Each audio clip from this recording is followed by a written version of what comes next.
პირველად, როდესაც მე მოვისმინე, თუ წავიკითხე პრეზიდენტის, დღევანდელი პრეზიდენტის, რომელიც არის ასევე მთავარსარდალი, მისი ტექსტი, ამონარიდი, აი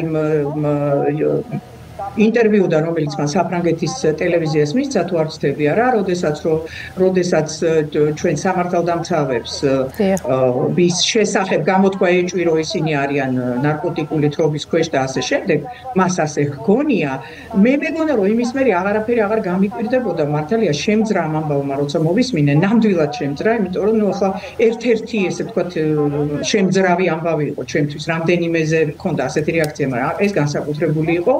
იმიტომ რომ მთავარსარდლის მხრიდან ამისი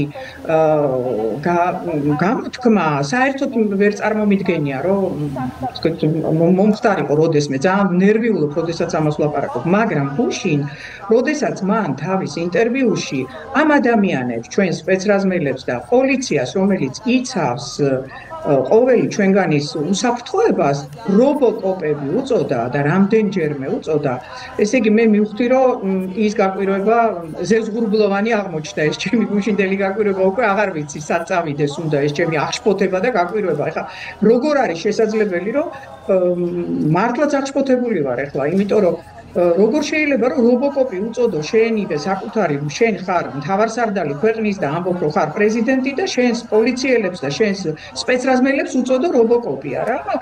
ვიცით რაც არის ეს რობოკოპი, ხო? გარდაცვლილი პოლიციელის სული ჩასახლებული რობოტში.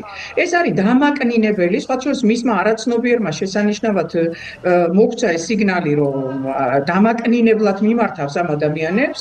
ეს არის დამაკნინებელი, ძალიან უხეში შეფასება ადამიანისა საერთოდ და მით უფრო ახლა მისი პირიდან ეს შეიძლება რაღაცა პირად საუბარში ადამიანებმა ვიღაცას რაღაცა უწოდონ, მაგრამ მისგან ეს არის, ნუ არ ვიცი, ახლა სკანდალი, ახლა ამაზე მეტი ეს რომ მოხდარიყო ევროპაში, არ ვიცი აქ რა მოხდებოდა, დაიქცეოდა უკვე ქვეყანა. ეს მინდოდა განსაკუთრებულად რომ მეთქვა. ეხლა